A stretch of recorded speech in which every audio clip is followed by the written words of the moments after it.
Do you remember Dennis Rodman?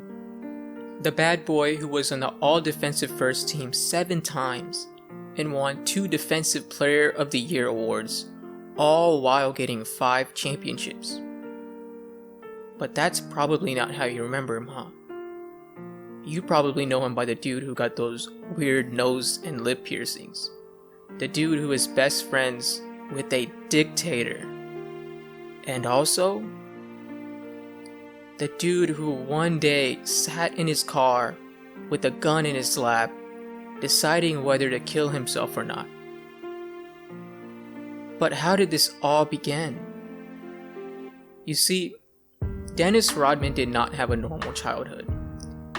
He was born in Trenton, New Jersey on May 13, 1961 to Shirley and Philander Rodman. When he was 6 years old, his father left and moved to the Philippines, where he remarried and had more kids. As a result, Shirley, Rodman's mom, had to take care of Dennis and his 2 sisters all by herself. They moved to Dallas, where she would take up to 4 jobs at the same time to support her family. Dennis described his early life as a naive poor kid living in the projects. But the toughest part for Rodman wasn't the fact that he lived in the projects, or that the only toys he had to play with were dirt and rocks. It was actually that his mom was more interested in his 2 sisters than him. As a result, he never got the love he needed and felt completely overwhelmed by the all-female household.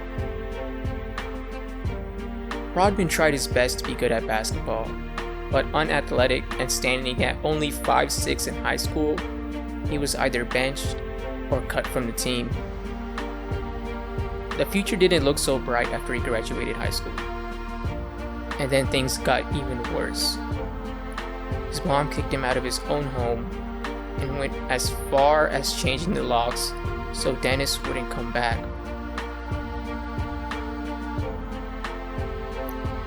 Homeless and alone, he sat on his apartment stairs, so devastated that he couldn't even feel anything anymore.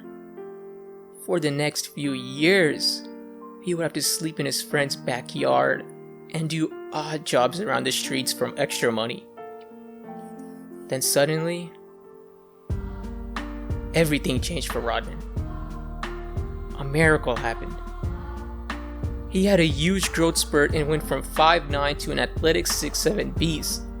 He picked up basketball again and started going hard, practicing up to 10 hours a day. As a result, he would single-handedly dominate local rec leagues to the point where he would be invited to play in a summer league with future NBA stars like Karl Malone and Larry Johnson.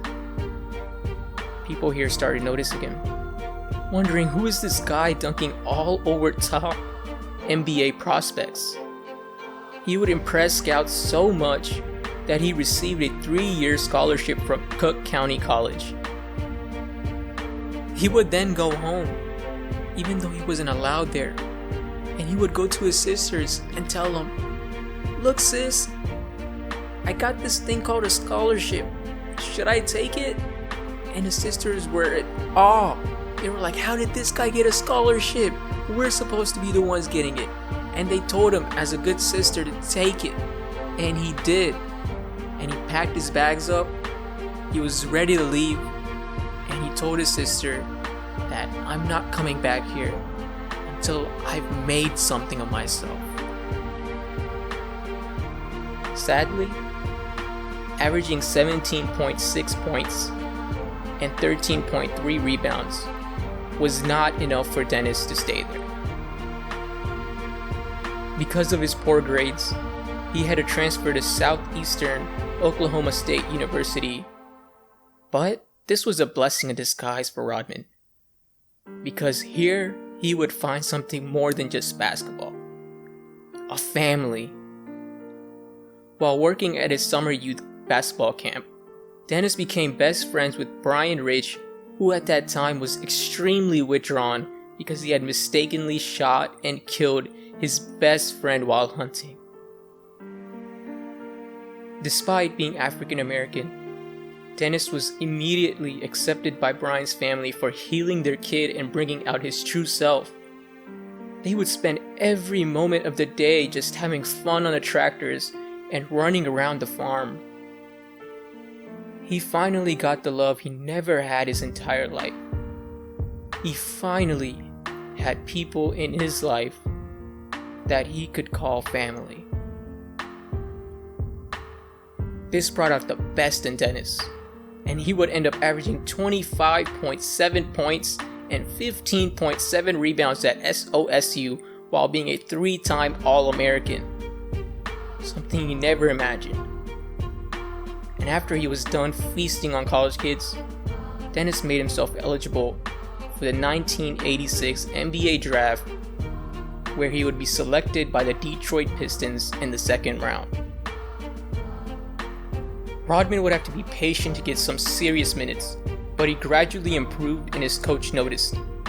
Then, in the 1989-1990 season, he would be blessed by the basketball gods, as Pistons would lose a key defensive forward in Rick Mahorn due to an expansion draft for the Minnesota Timberwolves. Rodman now had the perfect opportunity to prove himself, and he would exactly do that. That season, Rodman won his first Defensive Player of the Year award and helped the Pistons win another championship. The next year, he would win his second Defensive Player of the Year, earning him the reputation around the NBA as the player who could, quote, shut down any opposing player from point guard to center. Although they would be swept by the Jordan's Bulls in the Eastern Conference Finals, 6'7" Rodman would come back the following season, averaging a career-high 18.7 rebounds a game. Adding to that, by the end of the season, he had 1,530 rebounds, the highest since Wilt Chamberlain's 1,572. Even though Rodman performed at a very high level, the aging Pistons would lose in the first round to the Knicks. And then, the pain and struggle of life would catch up to Rodman as coach Chuck Daly resigned. Now, to Dennis, Daly was no ordinary coach. He had a great influence on him and would help him so much to the point where he allowed him to live with his family. Dennis would go on to describe Daly as his father figure because of the support and love he got from him. Sadly, his resignation had a huge effect on Rodman, and he would spend an entire month at home trying to handle his emotions and figure out what he was going to do next. Things got even worse when him and the mother of his daughter, Alexis, got divorced. Not only frustrated about his divorce, but also feeling betrayed by the Pistons organization. One night, after dropping a suicide note to his friend, Rodman in his pickup truck sat in the parking lot of the Palace Arena listening to Pearl Jam. With a gun in his lap, Rodman contemplated his entire life, asking himself over and over whether he should kill himself or not.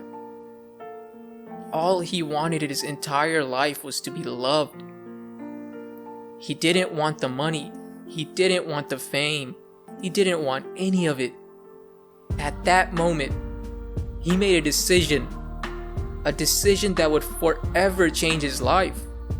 A decision to kill the Dennis Rodman that tried so hard to be liked. The Dennis Rodman that conformed to what other people wanted him to be. He was done people pleasing. He told himself, I'm going to live my life the way I want to live it and be happy doing it. Embracing his new self, he demanded a trade from the Pistons and was traded to San Antonio Spurs. Here, Rodman would average an amazing 17 rebounds a game, but the new Rodman would prove to be too much for them to deal with. He would receive numerous suspensions from the team while also clashing and fighting during games with other players. Things in his personal life also would change. A new hairstyle and dating Madonna, Dennis's personal life became more publicized than ever before. Anyways, back to basketball. Due to his fragile relationship with the Spurs, Rodman would get traded to the Chicago Bulls on October 3rd, 1995. This was a game changer, even though this was considered a huge risk for the Chicago Bulls, because not only was Rodman unpredictable and high-tempered, but he was also 34 years old and entering into his late stages of his basketball career. But the Bulls badly needed someone to replace Horace Grant for them to keep winning. Luckily, the Bulls wanted to trade big, and with the addition of Rodman, they would arguably be the best team of all time. During his 3-year stint with the Chicago Bulls, Rodman would average 15.3 rebounds a game while winning a championship each of his 3 years.